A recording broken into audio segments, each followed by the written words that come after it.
ওম শান্তি 12 ফেব্ৰুৱাৰী 2025 সাকাৰ মহাবাক্যৰ সম্পূৰ্ণ সাৰ কথা। মৰমৰ সন্তানসকল, তোমালোক হৈছা বহুত ডাঙৰ ৰত্নৰ বেপাৰী। তোমালোকে অবিনাশী জ্ঞান ৰত্নৰূপী অলংকাৰ প্ৰদান কৰি সকলোকে ধনৱান কৰি তুলিব লাগে। প্ৰশ্ন: নিজৰ জীৱন হীৰাৰ দৰে গঢ়ি তুলিবলৈ কোনটো কথাত বহুত সাৱধান হ'ব লাগে? উত্তৰ: সংগৰ। সন্তানসকলে তেওঁৰহে সংগ ল'ব লাগে যিয়ে ভালকৈ জ্ঞান বৰষে। যিয়ে জ্ঞানৰ বৰষুণ নিদিয়ে তেওঁৰ সংগত থকাৰ পৰা লাভেই বাকী। সংগৰ দোষ বহুত লাগে। কোনোবাই কাৰোবাৰ সংগত হীৰাৰ দৰে হৈ যায়, কোনোবাই আকৌ কাৰোবাৰ সংগত পাথৰ হৈ যায়। যি জ্ঞানৱান হ'ব তেওঁ নিশ্চয় নিজৰ সমান কৰি তুলিব। সংগৰ পৰা নিজক সাৱধানে ৰাখিব। ধাৰণাৰ বাবে মুখ্য সাৰ: 1. পিতাই যি পঢ়ায় তাৰ প্ৰতিদানত ফুলৰ দৰে হৈ দেখুৱাব লাগে।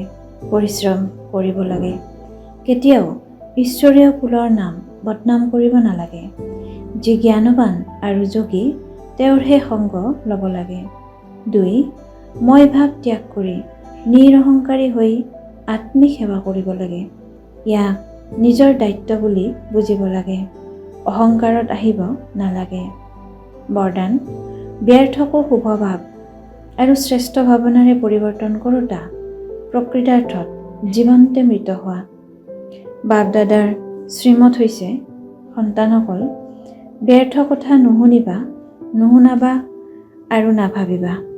সদায় শুভ ভাৱনাৰে ভাবা, শুভবাণী উচ্চাৰণ কৰা। ব্যৰ্থও শুভ ভাৱেৰে শুনা। শুভচিন্তক হৈ বাণীৰ ভাৱ পৰিৱৰ্তন কৰি দিয়া। সদায় শ্ৰেষ্ঠ ভাৱ আৰু ভাৱনা ৰাখা। নিজক পৰিৱৰ্তন কৰা। অন্যৰ পৰিৱৰ্তনৰ কথা নাভাবিবা। নিজৰ পৰিৱৰ্তনেই অন্যৰ পৰিৱৰ্তন। এই ক্ষেত্ৰত প্ৰথমে মই। এই জীৱন্তে মৃত হোৱাটোৱেই মজা আছে। ইয়াকেই মহাবলী বুলি কোৱা হয়। ইয়াত আনন্দেৰে মৰা। এই মৰি যোৱাটো জীয়াই থকা। এয়াই সঁচা জীৱদান।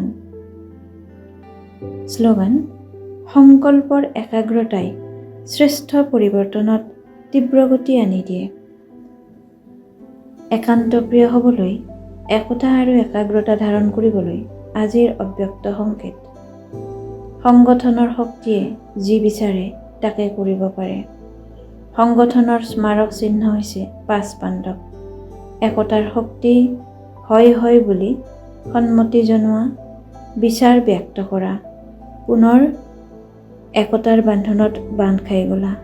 এই একতাই হৈছে সফলতাৰ সাধন। ওম শান্তি।